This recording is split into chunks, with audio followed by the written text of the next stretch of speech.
जय हिंद दोस्तों, रसायनम के प्लेटफॉर्म में आप सभी का स्वागत है। मैं डॉक्टर एकता अग्रवाल। हम लोग फिजिक्स के कुछ टॉपिक्स को कवर कर चुके हैं हीट में। उसी के आगे टॉपिक्स को अब हम लोग देखने जा रहे हैं। जिन लोगों ने पहले पुराने लेक्चर्स नहीं देखे हैं वो पहले पुराने लेक्चर्स देखें, इसके बाद वो इस टॉपिक को देखें, ठीक है।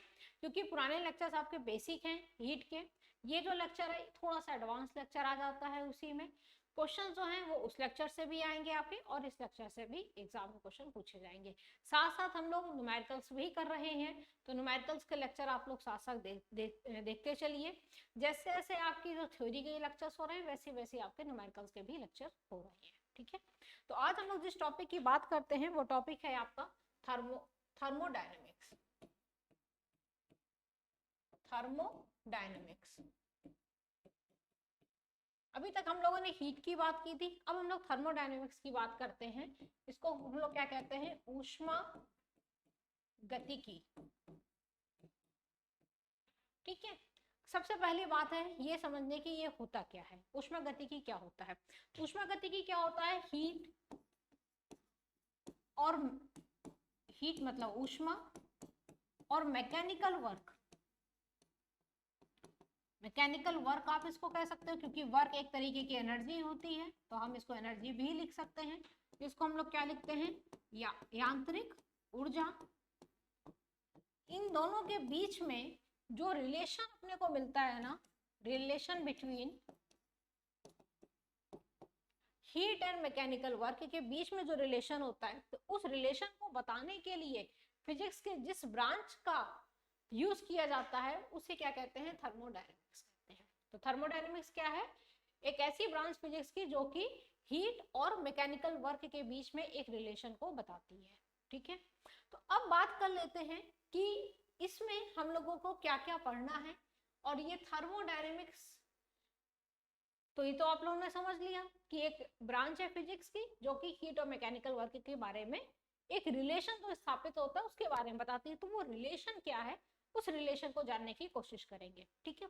तो उस रिलेशन को जानने से पहले कुछ शब्द होते हैं फिजिक्स में, थर्मोडायनेमिक्स में, उनके बारे में जरा पहले हम लोग समझ लेते हैं। एक होता है वर्ड आपका थर्मोडायनेमिक वेरिएबल। Thermodynamic variable. एक होता है वर्ड थर्मोडायनेमिक सिस्टम। इन दोनों के बारे में पहले हम लोग समझ लेते हैं। थर्मोडायनेमिक सिस्टम क्या कहते हैं? इसको हम लोग कहते हैं ऊष्मा गतिकी निकाय।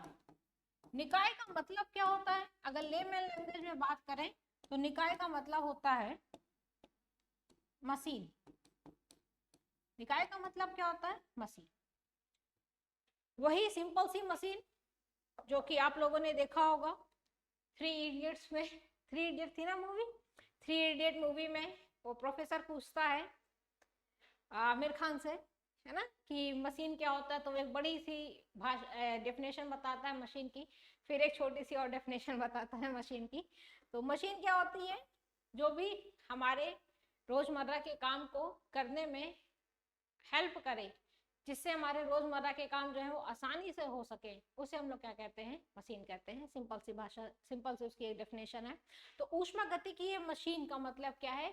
ऐसी मशीन जो कि ऊष्मा से चलती है। ऊष्मा गतिकी मशीन, ऊष्मा मतलब हीट, ऐसी मशीन जो कि हीट से चलती है। गतिकी मतलब होता है क्या? मोशन करना। तो ऐसी मशीन जो कि हीट से चलती है उस मशीन को हम लोग क्या कहते हैं? थर्मोडायनेमिक सिस्टम कहते हैं, ठीक है। तो थर्मोडायनेमिक सिस्टम क्या है? एक तरीके की एक मशीन होती है जो कि हीट से चलती है। तो जैसे मान लो कि कोई भी पिस्टन है, उस पिस्टन के अंदर कोई गैस भरी हुई है। जैसे मान लें हम कह रहे हैं कि कोई पिस्टन है, इस पिस्टन के अंदर कुछ गैस भरी हुई है यहाँ पर, ठीक है। तो ये भी क्या है? एक तरीके का थर्मोडायनेमिक सिस्टम है। ये क्या है? ये गैस भरी हुई है इस पिस्टन के अंदर, ये क्या है? एक तरीके का थर्मोडायनेमिक सिस्टम है, ठीक है। अब आती है बात थर्मोडायनेमिक वेरिएबल की। तो थर्मोडायनेमिक वेरिएबल क्या होते हैं? जिसको हम लोग क्या कहते हैं? ऊष्मा गतिकीय चर। अच्छा, ये चीज आप लोगों ने पहले भी पढ़ा होगा, चर अचर आप लोगों ने पढ़ा होगा। वेरिएबल का मतलब होता है ऐसी ऐसी वैल्यूज जो कि वेरी हो सके, ठीक है। तो इस थर्मोडायनेमिक सिस्टम को बताने के लिए, एक्सप्लेन करने के लिए कुछ वेरिएबल्स चाहिए होते हैं हम लोगों को। उन्हीं वेरिएबल्स को हम लोग क्या कहते हैं, ऊष्मागतिकीय चर कहते हैं, थर्मोडायनेमिक वेरिएबल्स कहते हैं। वो कौन कौन से वेरिएबल्स होते हैं? एक होता है आपका प्रेशर, दाब, एक होता है वॉल्यूम जिसको हम लोग आयतन कहते हैं, एक होता है टेम्परेचर जिसको हम लोग तापमान कहते हैं। ये हम लोगों ने पहले भी डिस्कस किए थे, अगर आप लोग को याद होगा। हम लोगों ने पहले जो लॉस पढ़े थे, तीन लॉस पढ़े थे, balls law, Charles law, pressure law. Pressure law जो कि गेल-लुसक लॉ ही होता है हमारा। तो हम लोगों ने वहां देखा था उन तीनों लॉस को डिफाइन करने के लिए ये तीनों क्वांटिटीज अपने को चाहिए होती हैं, प्रेशर, वॉल्यूम, टेम्परेचर। एक लॉ में किसी एक को कांस्टेंट करते हैं, दो बचे हुए दो को वेरी करते हैं। इस तरीके से हमने तीनों लॉस को बनाया था, ठीक है। तो किसी भी स्टेट, किसी भी सिस्टम को डिफाइन करने के लिए, किसी भी सिस्टम के बारे में बताने के लिए, किसी भी थर्मोडायनेमिक सिस्टम के बारे में बताने के लिए कुछ वेरिएबल्स की जरूरत पड़ती है। वो वेरिएबल्स होते हैं अपने प्रेशर, वॉल्यूम और टेम्परेचर। आई बात समझ में? ये बहुत इंपॉर्टेंट होता है, बच्चे अक्सर इन सब चीजों पे ध्यान नहीं देते हैं, छोटी छोटी बातें पर। तो किसी भी निकाय की स्थिति को बताने के लिए कुछ चर की आवश्यकता होती है। ये क्या है? एक तरीके की मशीन है। वो मशीन कहाँ, मतलब प्रेजेंट पोजीशन क्या है उस मशीन की, उसको बताने के लिए कुछ हम लोगों को वेरिएबल्स चाहिए होते हैं जिनको हम लोग थर्मोडायनेमिक वेरिएबल कहते हैं, ठीक है। अब नेक्स्ट बात आती है यहाँ पर कि ये तो बात समझ में आ गई कि थर्मोडायनेमिक सिस्टम क्या होता है। अच्छा, थर्मोडायनेमिक सिस्टम को कोई एग्जांपल, जैसे कि अपनी जो बाइक होती है, बाइक का जो इंजन होता है वो क्या होता है? थर्मोडायनेमिक सिस्टम होता है। भाई हीट से चलता है, पेट्रोल होता है, ठीक है। पेट्रोल गर्म होता है, हीट से चलता है ये। तो बाइक क्या है? एक तरीके की थर्मोडायनेमिक सिस्टम है। क्या साइकिल है एक थर्मोडायनेमिक सिस्टम? नहीं, साइकिल नहीं होगा भाई, क्योंकि साइकिल में इस तरीके का कोई कन्वर्जन नहीं होता है। अच्छा, अब कन्वर्जन की बात आ गई है यहीं पर, तो एक बात और हम लोग यहीं पे जान लेते हैं। क्या हीट जो होती है उसको उत्पन्न किया जाता है?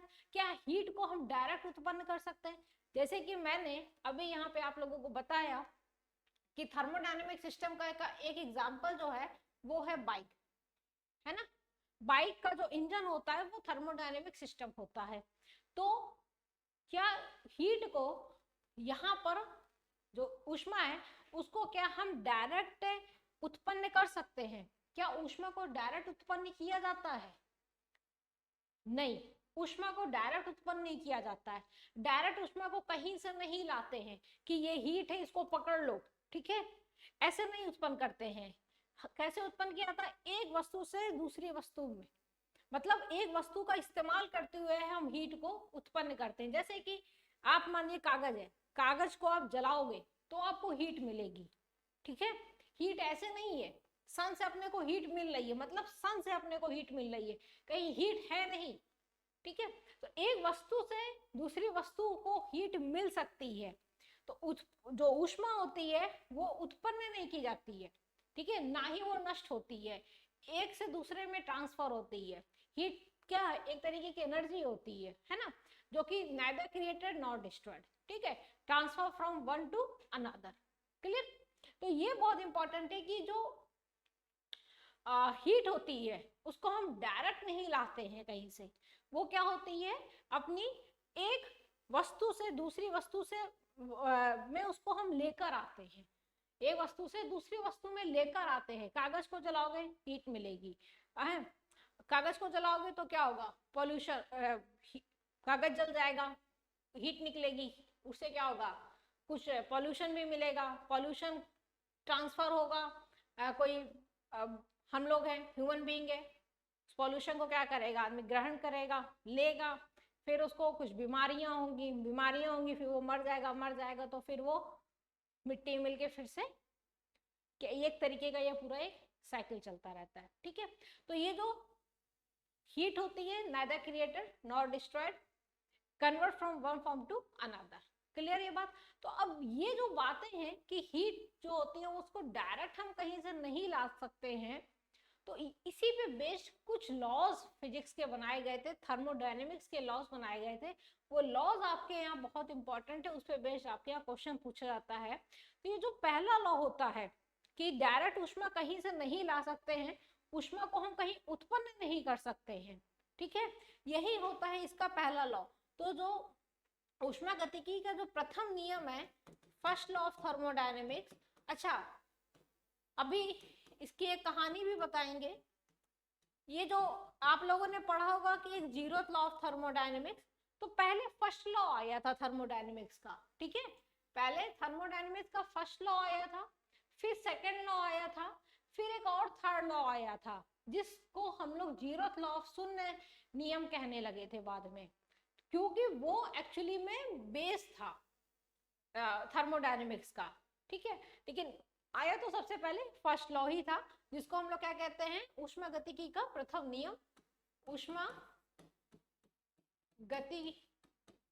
हम अभी थोड़ा सा इसके बारे में ब्रीफ में बताएंगे, फिर इनके बारे में डिटेल में बताएंगे। ऊष्मा गतिकी का प्रथम नियम क्या कहता है? ये प्रथम नियम, ये प्रथम नियम क्या कहता है? ये कहता है कि डायरेक्ट ऊष्मा हम कहीं से नहीं ला सकते हैं, डायरेक्ट ऊष्मा उत्पन्न नहीं कर सकते हैं, वो एक से दूसरे में क्या होती है, एक से दूसरे में क्या होती है, ट्रांसफर होती है।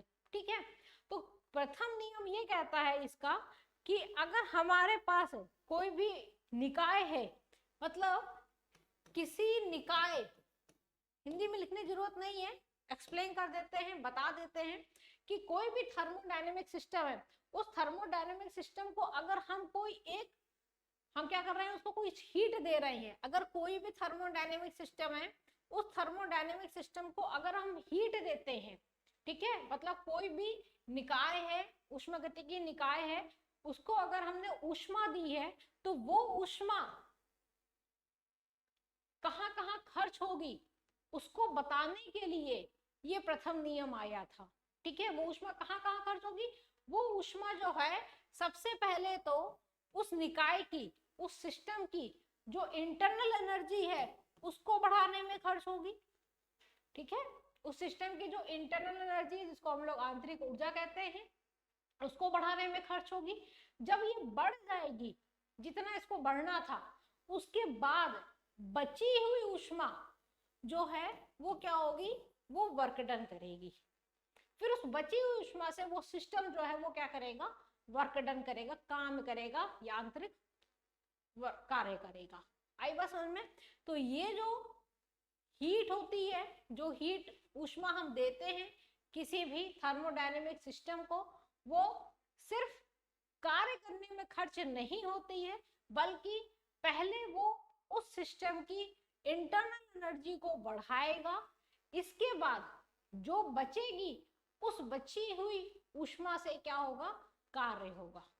ठीक है, तो ये क्या है, ये हीट है, वो हीट जो कि हमने अपने थर्मोडायनेमिक सिस्टम को दी है, ऊष्मागतिकी निकाय को हमने ये हीट दी।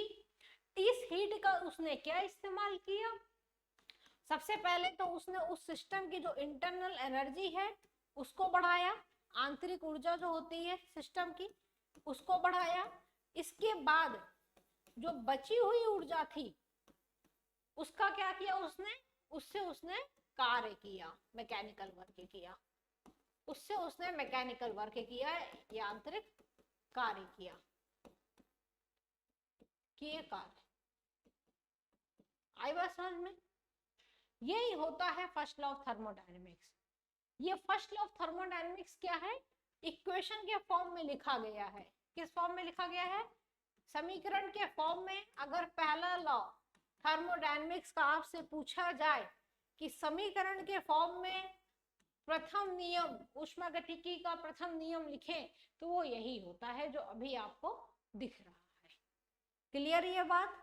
ये है प्रथम नियम, और ये बहुत इंपॉर्टेंट होता है।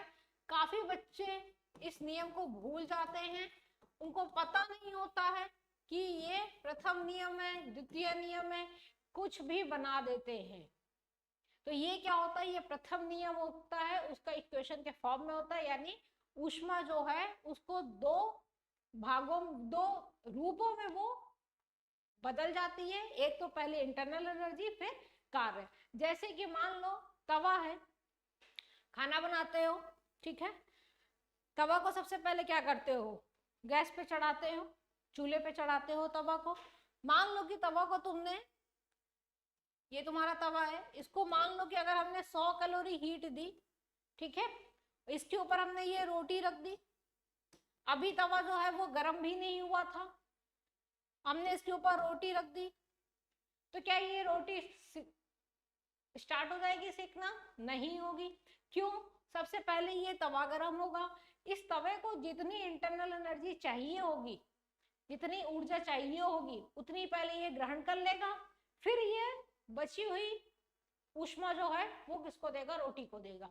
तो जब भी हम तवा गर्म करते हैं तो पहले ध्यान दिया होगा, घर में जब खाना बनता है, रोटी बनती है, तो सबसे पहले तवा को चढ़ा दिया जाता है 2 मिनट पहले। रोटी को डालने से पहले क्या कहा जाता है? कि जरा तवा गर्म हो जाने दो। ये तो कहा जाता है कि जरा तवा गर्म हो जाने दो। एक बार तवा गर्म हो गया, फिर तुरंत तुरंत रोटियां सिकती जाती हैं, क्योंकि एक बार तवा गर्म हो जाता है। मान लो कि तुमने तवे को 100 कैलोरी हीट दी स्टार्टिंग में, ठीक है, तवे को गर्म करने के लिए मान लो कि 30 कैलोरी हीट खर्च हो जाती है, तो तवा गर्म हो गया एक बार। जब तवा गर्म हो गया तब उसने क्या किया कि 70 कैलोरी बची हुई हीट को किसको दे दिया? रोटी को दे दिया। इसलिए जो स्टार्टिंग में जो रोटियां बनती है ना, पहली दूसरी रोटी जो होती है वो कम फूलती है, ध्यान दिया होगा, या उसको आज बनाना घर पे, ठीक है।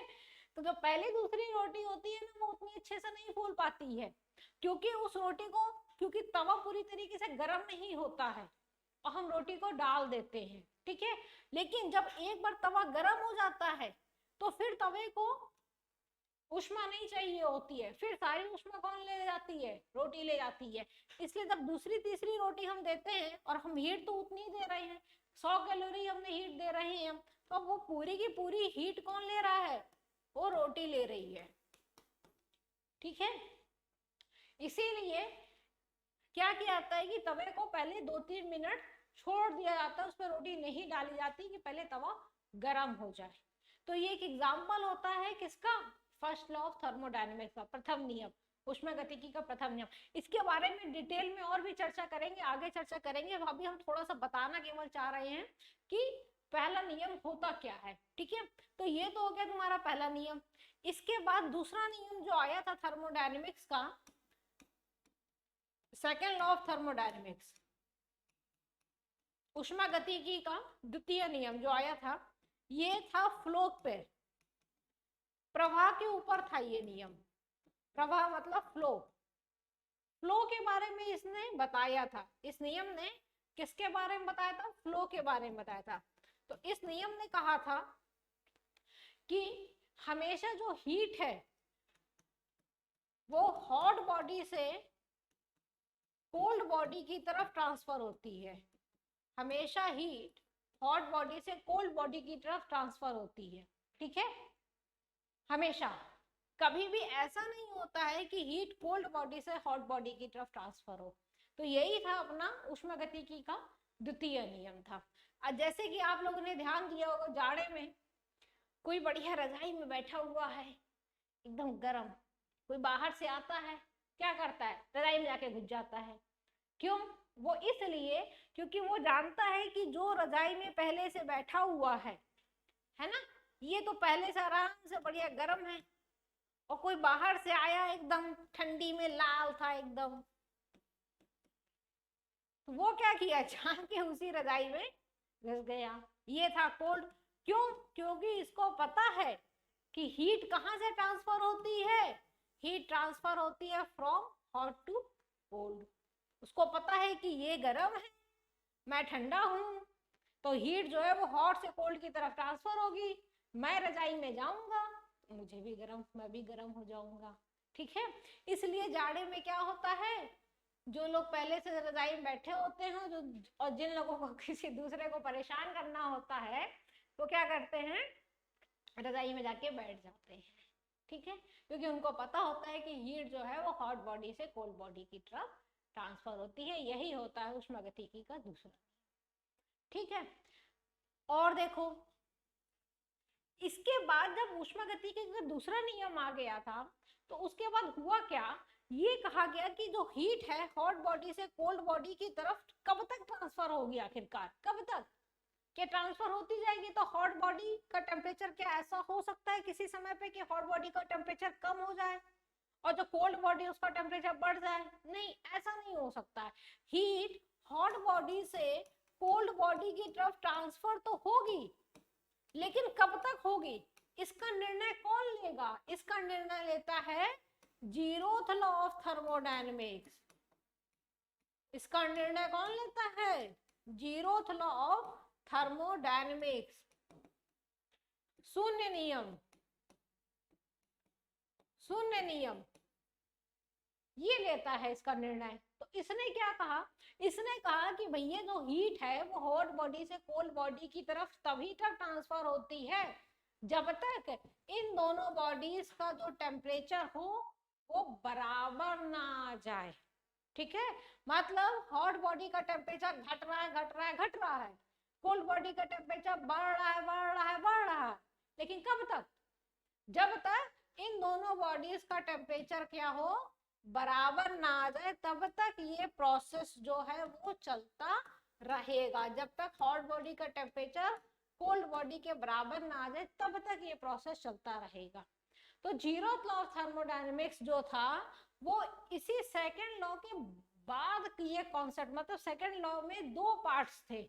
पहला पार्ट क्या था कि हॉट बॉडी से हीट जो है वो कोल्ड बॉडी की तरफ ट्रांसफर हो रही है। फिर प्रश्न आया कि कब तक ट्रांसफर होगी?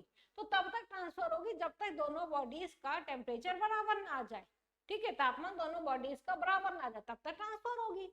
तो इस दूसरे पार्ट को बताने के लिए जो लॉ आया उस लॉ का नाम होना चाहिए था थर्ड लॉ ऑफ थर्मोडायनेमिक्स। लेकिन क्योंकि ये एक सबसे पहले प्रथम नियम था, अब प्रथम नियम तो पहले आ चुका था, तो फिर चेंज करते तो प्रथम को जो था उसको द्वितीय करना पड़ता, द्वितीय को तृतीय करना पड़ता, फिर इसको प्रथम करना पड़ता। तो उनका छोड़ो ये सब झंझट, इसको कर देते हैं जीरो। ठीक है, तो शून्य नियम जो है वो क्या है? वो यही है कि दोनों बॉडीज का टेम्परेचर तब तक ट्रांसफर होता है जब तक दोनों बॉडीज क्या होती हैं, एक समान ताप पे ना आ जाए। तो अब हम लोग स्टार्ट करने जा रहे हैं। स्टार्टिंग कहाँ से? जीरोथ लॉ से, मतलब क्योंकि पढ़ना आपको यहीं से चाहिए। ठीक है, पढ़ना यहीं से चाहिए, लेकिन ये कहाँ से आया था? ये सेकंड के बाद आया था। तो अब हम यहाँ से इसको स्टार्ट करते हैं और एक एक करके सारी चीजों को एकदम डिटेल में यहाँ पे हम लोग स्टडी करेंगे। तो सबसे पहले हम लोग बात करते हैं किसकी? जीरोथ लॉ ऑफ थर्मोडायनेमिक्स की बात करते हैं। शून्य नियम, उष्मागतिकी का शून्य नियम। हाँ ठीक है, उष्मागतिकी का शून्य नियम। ठीक है, इसको लिखने की क्या जरूरत है? लिख दे रहे, उष्मागतिकी का शून्य नियम। अब देखो क्या होता है। जीरोथ लॉ ऑफ थर्मोडायनेमिक्स जो था उसने कहा, सुनते जाना, कहानियां हैं ये, कहानियों के रूप में इसको सुनते जाओगे, बहुत मजा आएगा हीट को समझने में। ठीक है, उसने क्या कहा? उसने कहा कि भैया देखो, मान लो कि तुम्हारे पास कोई सिस्टम है। अब सिस्टम मतलब थर्मोडायनेमिक सिस्टम है। ठीक है, और मान लो कोई सिस्टम है, एक सिस्टम तुम्हारा ए है, एक सिस्टम बी है और एक सिस्टम सी है। ठीक है भैया, मान लिया हमने। हमने कहा कि एक सिस्टम ए है अपना, एक सिस्टम बी है अपना। ठीक है, ये जो दोनों सिस्टम है, सिस्टम ए और सिस्टम बी, इनके बीच में हमने कहा कि एक दीवार खड़ी है। खड़ी कर दी भाई दीवार दोनों सिस्टम के बीच में। ये दोनों सिस्टम कैसे हैं? थर्मोडायनेमिक सिस्टम है। ठीक है, मतलब कुछ इनका प्रेशर है, कुछ इनका वॉल्यूम है, कुछ इनका टेम्परेचर है। ठीक है, ये इसका मतलब होता है थर्मोडायनेमिक सिस्टम, मतलब कुछ इसका प्रेशर होगा, कुछ इसका वॉल्यूम होगा, कुछ इसका टेम्परेचर होगा, तीनों का होगा कुछ ना कुछ। ठीक, तो इन दोनों सिस्टम के बीच में एक दीवार खड़ी है, और ये दीवार कैसी है? एडियाबैटिक दीवार है, एडियाबैटिक वॉल है ये। एडियाबैटिक वॉल का क्या मतलब हो गया कि ये जो वॉल है ये कैसी वॉल है? अपनी रुद्धोष्म में। एडियाबैटिक प्रोसेस जो होता है ना, कैसी वॉल है ये?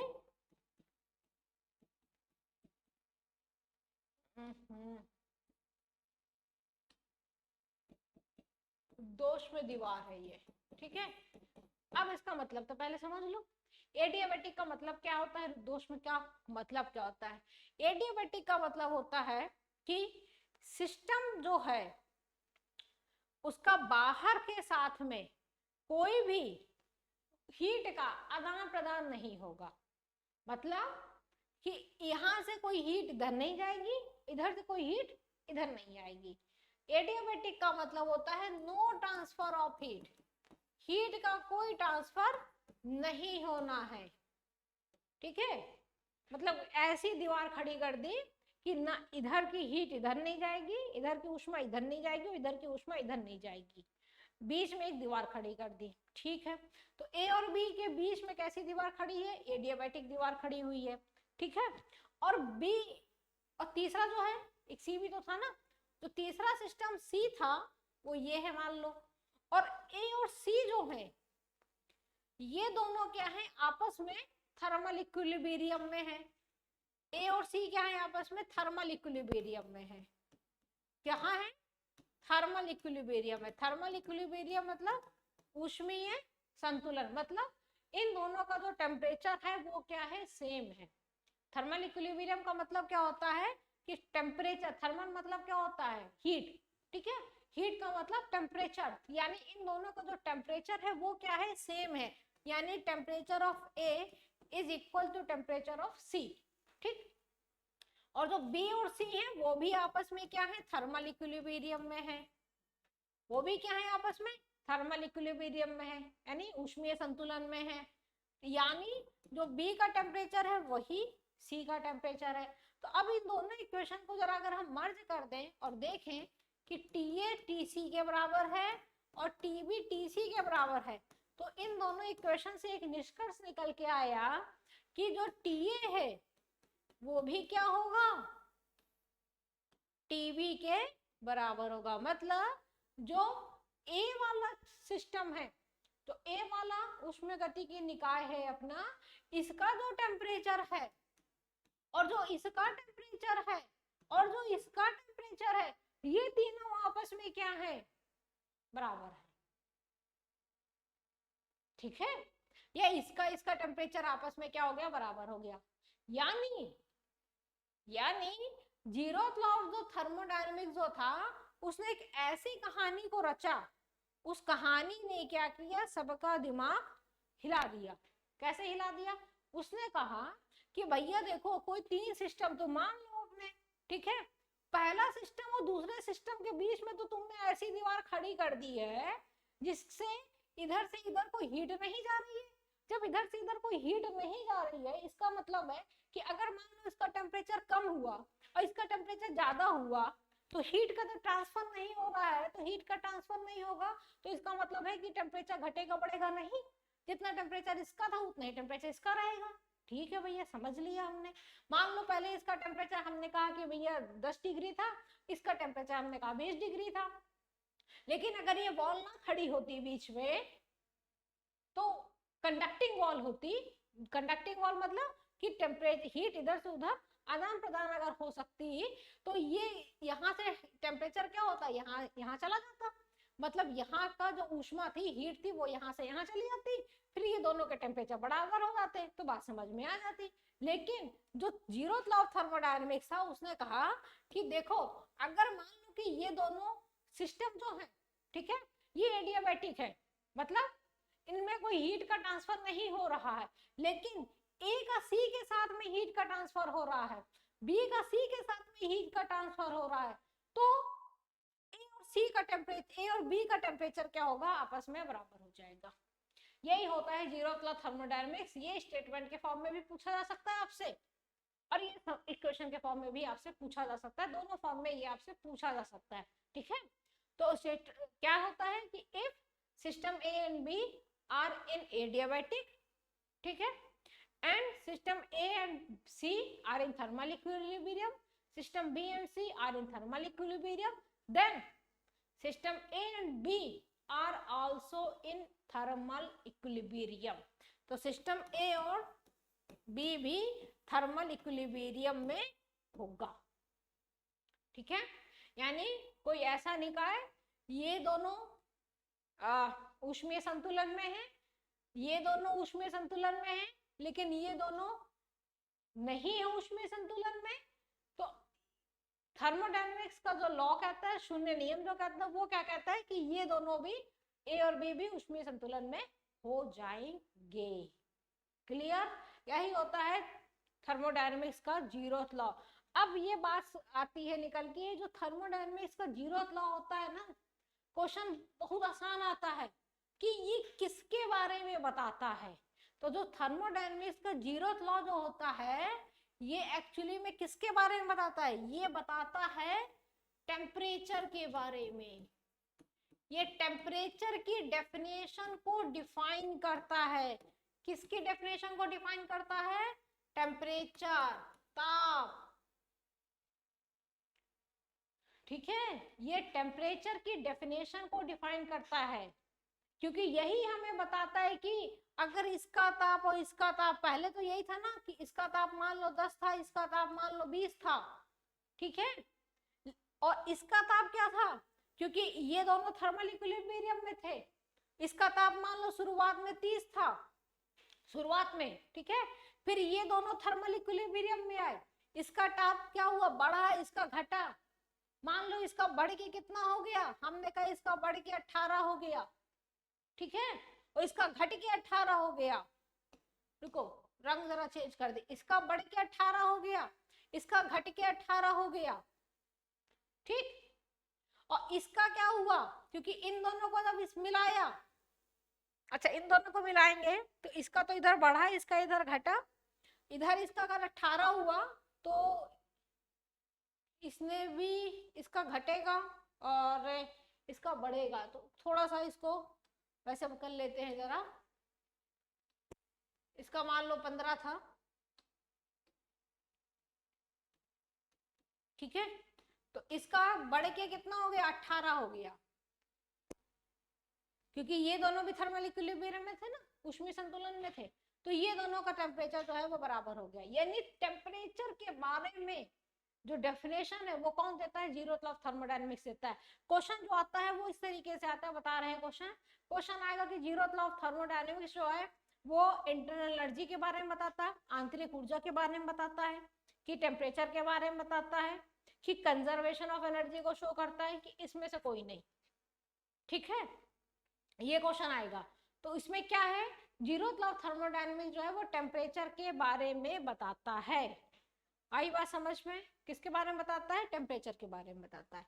चलो अब हम लोग आगे बात करते हैं, और आगे बात करते हैं और जरा देखते हैं कुछ और छोटे छोटे जो शब्द हम लोगों ने यूज किए थे उनके बारे में थोड़ा सा।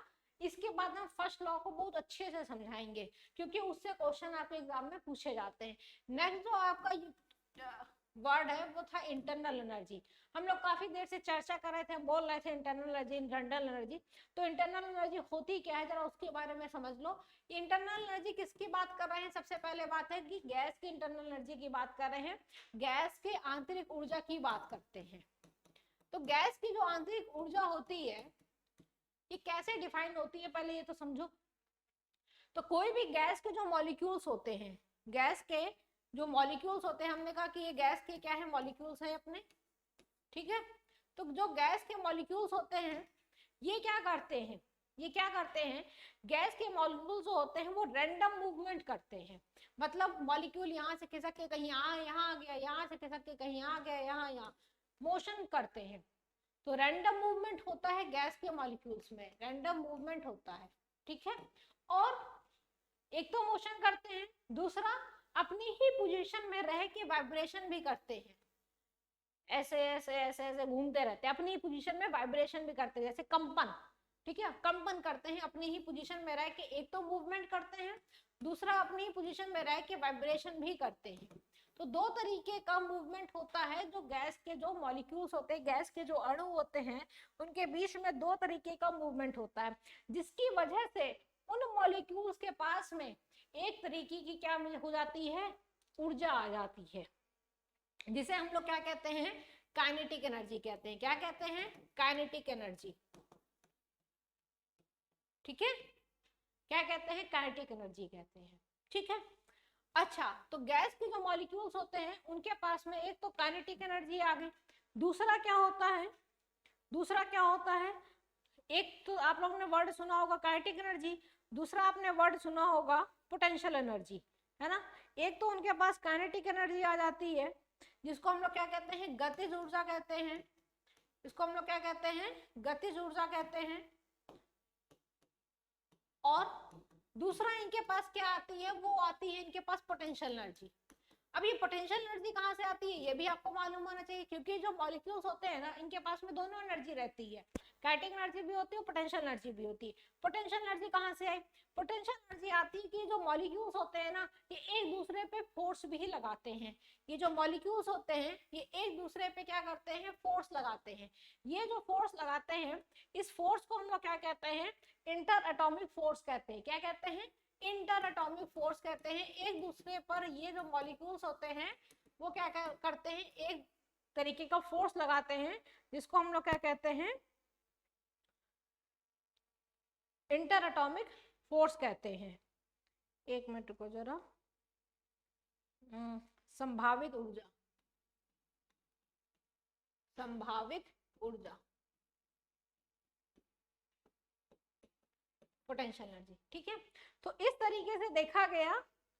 अच्छा, इसको ये ना बोल के अब हम लोग स्थिर ऊर्जा कहते हैं, है ना। मुझे याद नहीं आ रहा था एकदम से वर्ड,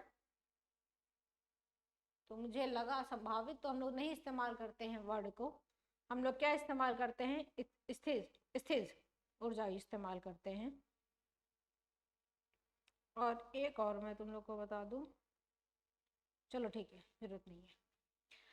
तो देखा गया तो दो तरीके के एनर्जी आ गई, है ना। एक है गतिज ऊर्जा, एक है स्थिर ऊर्जा, काइनेटिक एनर्जी और पोटेंशियल एनर्जी। तो जो गैस के जो मॉलिक्यूल्स होते हैं, उनके पास में दो तरीके की एनर्जी होती है, काइनेटिक एनर्जी और पोटेंशियल एनर्जी। तो जो इंटरनल एनर्जी होती है ना, इंटरनल एनर्जी, वो क्या है, काइनेटिक एनर्जी और पोटेंशियल एनर्जी का क्या होती है, सम होती है।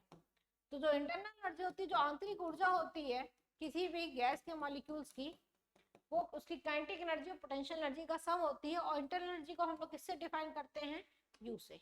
यू इसका सिंबल होता है, यू से हम लोग इंटरनल एनर्जी को डिफाइन करते हैं। अब दूसरी बात ये आती है यहाँ पर निकल के कि एक वर्ड आप लोगों ने सुना होगा कि हम लोगों ने पुराने जो लेक्चर्स किए हैं, उसमें एक वर्ड हमने कई जगह यूज किया है, आइडियल गैस का। आइडियल गैस क्या होती है, आदर्श गैस होती है। ऐसी गैस जो कि एकदम आदर्श है, मतलब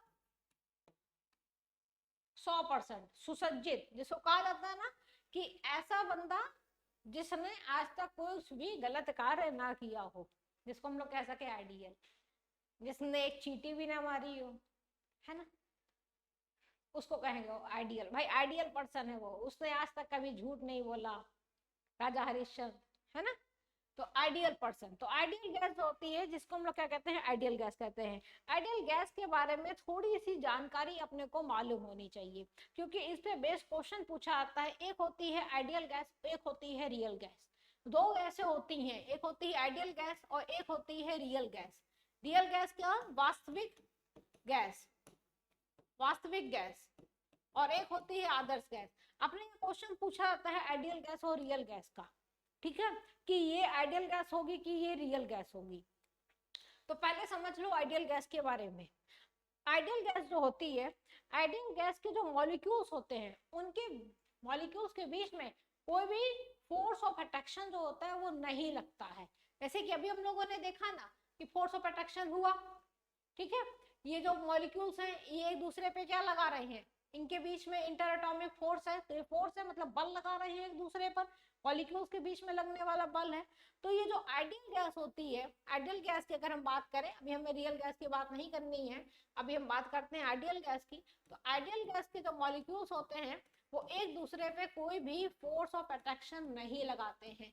no force of attraction between molecules, molecules के बीच में कोई भी बल नहीं लगता है जो कि एक दूसरे को करीब खींच सके, ठीक है। अणुओं के बीच कोई भी आकर्षण बल नहीं लगता है, अणुओं के बीच कोई भी आकर्षण बल नहीं लगता है।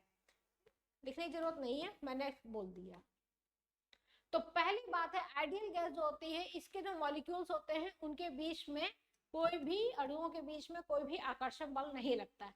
दूसरी क्या खास होती है, जिसकी वजह से क्या होता है, जब इन मॉलिक्यूल्स के बीच में कोई भी आकर्षण बल नहीं लगता है, जिसकी वजह से जब ये वॉल से टकराते हैं तो ये इंडिपेंडेंटली वॉल से जाते हैं और टकरा के वापस चले आते हैं, क्योंकि ये आपस में एक दूसरे पर कोई भी फोर्स नहीं लगाते, कोई भी आकर्षण बल नहीं लगाते। दूसरी क्या खासियत होती है कि जो आइडियल गैस के जो मॉलिक्यूल्स होते हैं, जो अणु होते हैं, इनका जो वॉल्यूम होता है वो निग्लिजिबल होता है। जो वॉल्यूम होता है गैस का, आइडियल गैस का, वो क्या होता है, निग्लिजिबल होता है, मतलब ना के बराबर होता है। जो आयतन होता है आइडियल गैस के जो मॉलिक्यूल्स होते हैं, अणु होते हैं, उनका जो आयतन होता है वो ना के बराबर होता है। उस आयतन को हम लोग क्या करते हैं, निग्लिजिबल कर देते हैं, ठीक है। जबकि अगर हम लोग रियल गैस की बात करें तो रियल गैस के जो मॉलिक्यूल्स होते हैं वो एक दूसरे पर हल्का सा फोर्स ऑफ अट्रैक्शन लगाते हैं, ठीक है। और रियल गैस के जो मॉलिक्यूल्स होते हैं उनका कुछ वॉल्यूम होता है, ऐसा नहीं होता है कि उनका वॉल्यूम हम पूरी तरीके से निगलेक्ट कर दें। अच्छा, ये जो निगलेक्ट होता है ना, वो किसके रेस्पेक्ट में होता है, क्योंकि गैस जो होती है ना वो किसी कंटेनर के अंदर होती है। जैसे मान लो कि ये रूम है, ये रूम है, कंटेनर है, इसके अंदर गैस भरी हुई है, ठीक है। अब इसके अंदर जो गैस है, उस गैस में जो मॉलिक्यूल्स हैं, उस गैस के जो मॉलिक्यूल्स हैं, उन मॉलिक्यूल्स का जो वॉल्यूम है, उन वो जो वॉल्यूम है वो इस कंटेनर के रेस्पेक्ट में क्या है, खत कुछ नहीं है ना। गैस के मॉलिक्यूल्स तो इतने दिख भी नहीं रहे हैं अपने को, तो गैस के मॉलिक्यूल्स का जो वॉल्यूम है कंटेनर के रेस्पेक्ट में निग्लिजिबल मान लिया जाता है, ठीक है। आइडियल गैस का बिल्कुल नहीं होता है, रियल गैस का हल्का फुल्का वॉल्यूम होता है।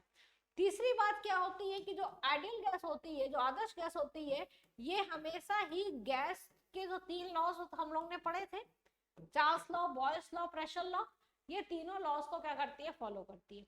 तो एक ऐसी गैस जो जिसके मॉलिक्यूल्स के बीच में कोई फोर्स ऑफ अट्रैक्शन नहीं लगता है, एक ऐसी गैस जिसके जो वॉल्यूम होता है, जो आयतन होता है, वो ना के बराबर होता है, निग्लिजिबल यानी जीरो होता है, ऐसी गैस जो कि गैस लॉज को फॉलो करती है। तो ऐसी गैस क्या होती है, आइडियल गैस होती है। अगर आइडियल गैस होती है क्योंकि इसके मॉलिक्यूल्स के बीच में कोई फोर्स ऑफ अट्रैक्शन नहीं लगता है। अगर तुम लोग को ध्यान होगा कि अभी हम लोग ने क्या पढ़ा था कि जो मॉलिक्यूल्स होते हैं उनके बीच में जो इंटर एटॉमिक फोर्स होता है, उसी की वजह से अपने को पोटेंशियल एनर्जी मिलती है। तो अगर कोई फोर्स ऑफ अट्रैक्शन नहीं लगेगा मॉलिक्यूल्स के बीच में, इसका मतलब है कि जो आइडियल गैस होती है, आइडियल गैस के जो मॉलिक्यूल्स होते हैं उनके पास कोई भी पोटेंशियल एनर्जी नहीं होती है, कोई भी स्थिर ऊर्जा नहीं होती है। अगर उनके पास कोई भी स्थिर ऊर्जा नहीं होती है तो इसका मतलब है कि जो उनकी आंतरिक ऊर्जा होती है, जो उनकी इंटरनल एनर्जी होती है, वो किसके बराबर होती है, वो उन मॉलिक्यूल्स के सिर्फ गतिज ऊर्जा के बराबर होती है, मॉलिक्यूल्स के सिर्फ काइनेटिक एनर्जी के बराबर होती है। आई बात समझ में। तो आइडियल गैस की जो इंटरनल एनर्जी होती है वो सिर्फ काइनेटिक एनर्जी ही होती है। छोटे छोटे क्वेश्चन पूछे आते हैं, internal energy of ideal gas, ideal gas की आंतरिक ऊर्जा, ठीक है, वो काइनेटिक एनर्जी के बराबर होती है। और इसकी वैल्यू क्या होती है, इसकी वैल्यू होती है 3/2 kT। ये आपको याद रखना पड़ेगा, कितनी होती है, 3/2 kT इसकी वैल्यू होती है internal energy of ideal gas. T क्या होता है यहाँ पे, T जो होता है वो आपका एब्सोल्यूट टेम्परेचर होता है, एब्सोल्यूट टेम्परेचर। एब्सोल्यूट टेम्परेचर के बारे में हम लोगों ने पहले भी पढ़ा था, इसको हम लोग क्या कहते हैं, निरपेक्ष ताप। टी जो होता है यानी जो आइडियल गैस होती है उसकी जो एनर्जी होती है वो सिर्फ डिपेंड करती है टेम्परेचर पर। यानी अगर टेम्परेचर चेंज होगा तो आइडियल गैस की जो इंटरनल एनर्जी होती है वो चेंज होती है, ठीक है। और अगर टेम्परेचर चेंज नहीं हो रहा है तो आइडियल गैस की इंटरनल एनर्जी में कोई फर्क नहीं पड़ता। इसका मतलब है प्रेशर वॉल्यूम कुछ भी हो, कोई लेना देना नहीं है, टेम्परेचर वही होना चाहिए जो था। अभी एक फिगर बना के आइडियल गैस के बारे में और डिस्क्राइब से बात कर लेंगे, क्योंकि इस पे क्वेश्चन आता है। ये जो निरपेक्ष तापमान होता है ये क्या होता है, क्या मालूम है आप लोगों को, इसके बारे में हम लोगों ने पहले बात की थी। इसका मतलब है कि जो आइडियल गैस होती है उसकी जो इंटरनल एनर्जी होती है वो सिर्फ क्या होती है, टेम्परेचर का ही फंक्शन होती है। देखो इस तरीके की क्वेश्चन भी आप लोगों के एग्जाम में पूछी जाती है कि आइडियल गैस है और 4 इक्वेशन दे देगा, ठीक है।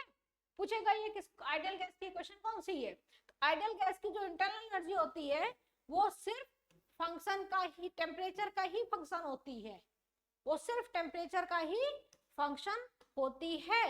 इसका मतलब है वो सिर्फ टेम्परेचर पे ही डिपेंड करती है, तापमान पे ही डिपेंड करती है। अच्छा मैंने ये पूछा था ना, ये निरपेक्ष तापमान क्या होता है? निरपेक्ष तापमान मालूम है क्या किसी को? बताएगा कोई निरपेक्ष तापमान क्या होता है? निरपेक्ष तापमान वह तापमान होता है, एब्सोल्यूट टेम्परेचर वो टेम्परेचर होता है जो कि मेजर किसमें किया जाता है?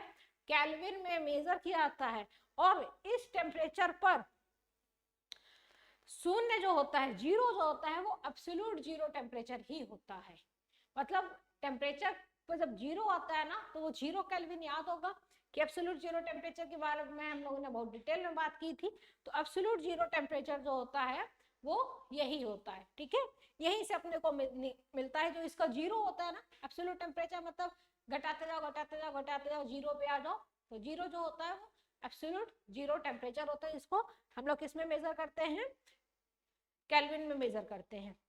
तो यहां से अपने को क्या मिला कि जो इंटरनल एनर्जी होती है वो सिर्फ टेम्परेचर का ही फंक्शन होती है, इसलिए ये एक यूनिक फंक्शन भी कहलाती है, ठीक है।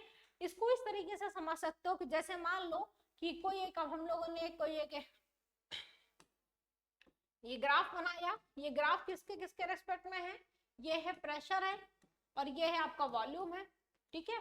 मान लो कोई तुम्हारी गैस है, वो किसी स्टेट में थी, किसी जो स्टेट था उस स्टेट में यहाँ पे थी, कुछ प्रेशर था, कुछ वॉल्यूम था, कुछ टेम्परेचर था, ठीक है। P1 प्रेशर था, V1 वॉल्यूम था, T1 टेम्परेचर था। वन तो जैसा लग रहा है कॉमा लिखा हुआ है, P1 V1 T1, ठीक है। अब अच्छा दिख नहीं रहा है मेरे ख्याल से, है ना, पीला ही कलर दिखता है, पीला इस्तेमाल कर ले। P1 V1 T1, ठीक है। यहाँ पे हम सिस्टम को ले रहे हैं। अब क्या हुआ कि ये किसी दूसरे, मतलब जो अपनी गैस थी, ठीक है, उसमें कुछ प्रोसेस होते गए, प्रोसेस होने की वजह से, अच्छा ये प्रेशर वॉल्यूम ग्राफ है तो अभी हम P1 V1 ले लेते हैं, यहाँ पे T1 अभी हम नहीं लिखते हैं, उसके पीछे का एक और रीजन है, आगे देखना भी तुम्हें पता चल जाएगा। मान लो कि तुम्हारी गैस जो है वो कई सारे प्रोसेस से गुजरती हुई यहाँ पे इस स्टेट में पहुंचती है। इस स्टेट पर जो उसका प्रेशर और वॉल्यूम होता है वो बदल जाता है, ठीक है। फिर वो और कई सारे प्रोसेस से गुजरते हुए वापस वहीं पे पहुंच जाती है जहां से वो चली थी। तो जहां से वो चली थी जब वो वहीं पर वापस पहुंच गई, यहीं पे वापस पहुंच गई, यहीं से चली थी यहीं पे वापस पहुंच गई, तो इसका मतलब है कि यहाँ पे जो इसका टेम्परेचर, इनिशियल टेम्परेचर था, वही टेम्परेचर इसको वापस मिल गया। यानी इसके टेम्परेचर में देखा जाए तो यहाँ से यहाँ जाना, यहाँ से यहाँ वापस जाने में, उसके टेम्परेचर में, इनिशियल टेम्परेचर में जब वो अपनी उसी जगह पे वापस पहुंची तो उसके टेम्परेचर में कोई फर्क चेंज नहीं आया था। इसका मतलब है कि अगर टेम्परेचर में कोई चेंज नहीं आया था, इसका मतलब है कि ये किस प्रकार की गैस थी? ये एक आइडियल गैस थी। अगर आइडियल गैस होगी तो जो उसकी इंटरनल एनर्जी होगी वो सेम रहेगी। क्यों? क्योंकि आइडियल गैस की इंटरनल एनर्जी डिपेंड करती है उसके टेम्परेचर पे, टेम्परेचर में कोई चेंज नहीं आया तो जो इंटरनल एनर्जी है आइडियल गैस की वो वही रहेगी, आंतरिक ऊर्जा वही रहेगी जो कि उसकी पहले थी, इंटरनल एनर्जी सेम रहेगी, ठीक है। इंटरनल एनर्जी उसकी क्या रहेगी? सेम रहेगी। अगर टेम्परेचर सेम होता है तो इंटरनल एनर्जी भी गैस की क्या होती है? सेम होती है। ये स्टेट ए हो गई मान लो, ये स्टेट बी हो गई, ठीक है। अपनी गैस जो है वो कई सारे प्रोसेस से गुजरते हुए वापस स्टेट ए में आ गई, तो यानी उसका टेम्परेचर में कोई चेंज नहीं हुआ। अगर उसका टेम्परेचर जो कहते हो है तो उसकी इंटरनल एनर्जी भी सेम रहेगी। तो ये आइडियल गैस की खासियत होती है, ठीक है। और अगर यहीं पर रियल गैस होती, वास्तविक गैस होती, तो जो वास्तविक गैस होती है, जो वास्तविक गैस होती है उसका जो टेम्परेचर होता है वो उसकी जो इंटरनल एनर्जी होती है, वास्तविक गैस की जो इंटरनल एनर्जी होती है, वो डिपेंड करती है इंटरनल एनर्जी, आंतरिक ऊर्जा जो वास्तविक गैस की होती है वो डिपेंड करती है किस पे, किस पे डिपेंड करती है? एब्सोल्यूट टेम्परेचर पर, प्रेशर पर, दबाव पर, वॉल्यूम पर। ठीक है, तो जो रियल गैस होती है उसकी इंटरनल एनर्जी सब चीजों पे डिपेंड करती है, लेकिन जो आइडियल गैस होती है उसकी इंटरनल एनर्जी सिर्फ किस पे डिपेंड करती है? एब्सोल्यूट टेम्परेचर पर ही डिपेंड करती है। अब आगे जो है वो एक प्रोसेस की बात करेंगे और उसी में हम लोग फर्स्ट लॉ को भी पढ़ेंगे। तो जो जीरोथ लॉ था वो अपना कंप्लीट हो गया है, ठीक है, और जीरोथ लॉ से रिलेटेड इंटरनल एनर्जी जो थी उसके बारे में हम लोग ने बात कर ली, वरना ये लेक्चर काफी बड़ा हो जाएगा। तो नेक्स्ट लेक्चर में इसी लेक्चर का कुछ पार्ट जो है वो कंप्लीट करते हैं, ठीक है, चलो।